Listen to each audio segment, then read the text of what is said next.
Mesdames et messieurs, bonjour. Alors, tout ce que le monde capitaliste moderne a de plus laid et de plus dégénéré a semblé s'être passé le mot pour venir se rencontrer ici. El Tunco, petite bourgade balnéaire de ce petit pays, El Salvador. El Tunco, c'est le temple de la laideur, de la vulgarité et de la médiocrité. Il y a beaucoup d'El Tunco à travers le monde, mais c'est intéressant de s'intéresser à celui-ci parce qu'il est exemplaire de tous les autres qui sont ses frères. Et pour un archéologue du futur qui ne verra que quelques ruines et qui lui parleront peu, je peux essayer ici de reconstituer ce que fut ce centre balnéaire, quelle fut son histoire, quelle fut sa fonction et de quelle façon il a fonctionné durant ces années de splendeur. Alors pour commencer peut-être avec des caractéristiques un peu oiseuses peut-être, il y faisait aussi chaud qu'aujourd'hui. Eh oui, la belle affaire me direz-vous. Ben oui, mais il faut se remettre dans l'esprit que les gens de cette époque, nous parlons du début du XXIe siècle de leur compute, avaient une croyance qui peut nous sembler à nous curieuse et qu'ils intitulaient le changement climatique. Dans d'autres sources, on parle également de réchauffement global. En fait, les terriens se voyaient comme engagés dans un espèce de processus catastrophique dont l'imminence de la réalisation annoncée déclenchait des hystéries millénaristes et eschatologiques. Alors cela permettait de donner au corps social une espèce de plasticité qui autorisait le mouvement des masses humaines selon la loi des grands nombres. Alors il y avait effectivement une ironie là-dedans, et même une double ironie.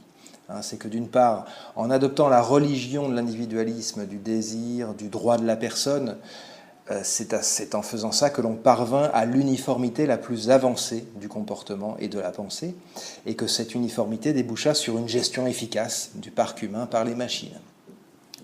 Et d'autre part, c'est en agitant ce spectre apocalyptique du climat et de son dérèglement que l'on prépara les esprits au cataclysme qui étaient effectivement en train de se préparer, mais qui furent dans les faits d'une nature tout autre que ceux proposés à la méditation collective du plus chaud l'été et du moins froid l'hiver. Oui, double ironie effectivement de savoir que quelque chose se prépare en se trompant sur ce que c'est et bien sûr en cherchant la cause partout, là, sauf là où elle est réellement. Enfin, passons.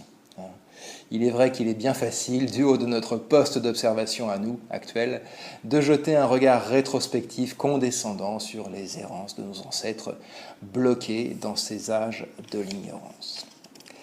Alors, pour revenir à El Tunco, vous pouvez également remarquer, quand vous vous promenez dans ces ruines éparses de ce site, de l'abondance des lieux sociaux dédiés à la nourriture et à la boisson. Alors, il faut à ce sujet se tourner vers les études spécialisées, qui nous apportent un éclairage assez étonnant de la façon dont fonctionnaient les choses. Parce qu'on a longtemps pensé qu'il s'agissait d'un goût des tuqueños, les habitants d'El Tunco, pour la nourriture, pour la cuisine, pour la gastronomie. Mais les études les plus récentes semblent battre en brèche ce genre d'idées et apportent à l'appui de leur vision renouvelée un certain nombre de faits et de documents. La nourriture, en effet, semblait standardisée. Elle était produite à plusieurs milliers de kilomètres de son lieu de consommation, loin au nord, sur des parcelles gigantesques de plusieurs milliers d'hectares, et selon un processus entièrement automatisé et pris en charge par les machines. Alors, les taux d'intrants et de pesticides retrouvés dans les restes de cette nourriture qui ont été analysés se révèlent stratosphériques. Et l'on pense que c'est d'ailleurs là la cause probable de cette épidémie de cancer, de démence sénile et d'autres désordres médicaux que connut cette population sur une large échelle. Les sources alimentaires carnées, les viandes et les poissons, n'étaient pas mieux loties que les sources végétales, parce qu'elles étaient d'une part elles-mêmes alimentées avec de la nourriture empoisonnée, et venait se greffer d'autre part là-dessus tout ce que l'inventivité de cette société hautement techniciste pouvait produire en matière d'hormones de croissance et autres antibiotiques. Alors, reste à comprendre que cette nourriture était produite dans un lieu, conditionnée dans un autre, où elle recevait au passage une autre ration de conservateurs, colorants et autres améliorants, et puis était expédiée ensuite à des milliers de kilomètres de là dans son lieu de consommation, dont notre fameux site d'El Tunco n'est qu'un exemple parmi, semble-t-il, beaucoup d'autres. Cette nourriture était un véritable poison et il est fort probable qu'elle ait été la cause essentielle de cette espérance de vie étonnamment basse, on parle de 70 ou 80 ans, attestée chez les Tunqueños. Et puis, alors s'ajoutait encore à cela d'autres phénomènes actuellement assez mal connus, mais que la recherche historique récente est en train de mettre à jour. Ben oui, il semble que les déséquilibres sur la santé publique induits par la nourriture toxique qu'ingéraient les Tunqueños étaient pris en charge par toute une industrie médicale de nature essentiellement pharmaceutique. Et les médicaments, parfois inefficaces, mais le plus souvent toxiques eux-mêmes, généraient des effets secondaires qui devaient à leur tour être contrebalancés par d'autres médicaments, qui généraient encore d'autres effets secondaires, et ainsi de suite, dans un espèce de cercle vicieux, jusqu'à la fin. La norme était une fin de vie donc entièrement médicalisée, et d'ailleurs prise en charge dans un cadre extra-familial, où des remèdes toxiques étaient proposés aux maux créés par des remèdes toxiques eux aussi. Tout un système bancaire, financier, publicitaire, médiatique, politique et scientifique formait l'édifice de ce bien curieux mode de fonctionnement, qui semble avoir été très pérenne aussi, jusqu'à intoxiquer la race Tunqueña dans son ensemble, en faisant notamment, on a des chiffres là-dessus, plonger les taux de fécondité à des niveaux proches du zéro.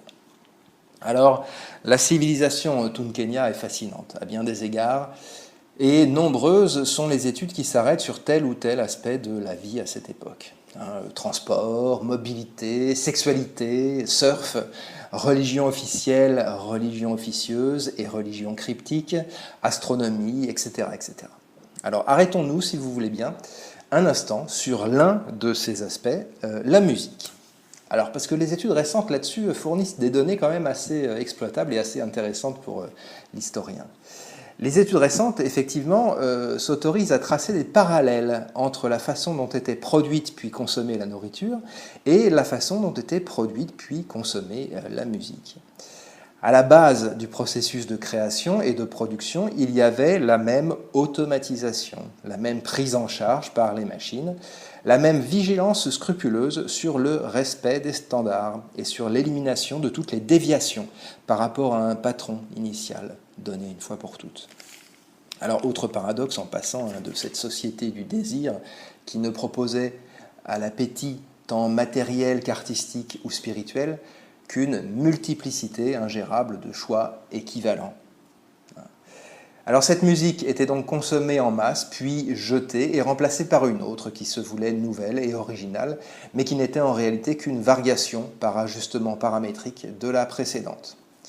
Et il semble par ailleurs que la qualité des appareils de sonorisation ait été assez aléatoire et que le volume moyen d'écoute publique ait été extrêmement élevé, comme si les Tunqueños avaient voulu se rendre sourds à toute autre voix que celle calibrée pour leur consommation rituelle. Alors, un autre et un dernier aspect intéressant à propos d'El Tunco, et nous ne pouvons pas tout aborder dans le cadre de ces 10 minutes, est qu'il ait été un lieu de villégiature et de loisirs. Oui, il fut le centre de convergence, l'ombilique autour duquel gravitait une multitude de gens laborieux qui venaient se délasser de leur service, qui venaient là les fins de semaine ou les périodes de vacances, lâcher en quelque sorte les soupapes d'une vie trop lourde en interdits et trop riche en vexations. Alors encore faut-il s'entendre sur qui étaient les Tunqueños, car ce n'était pas l'ensemble du corps social qui était admis dans l'enceinte pour y célébrer le rite. Il y avait des barrages filtrants aux portes de la cité qui effectuaient un tri systématique quant à qui pouvait y accéder et qui ne pouvait pas. Et il semble que deux contraintes contradictoires et opposées aient fait office de critérium en la matière. Tout d'abord, on veillait avec la plus scrupuleuse attention et l'on tombait parfois dans des arguties méticuleuses et byzantines au sujet de ça, au sujet de ce qui se nommait la lutte contre les discriminations.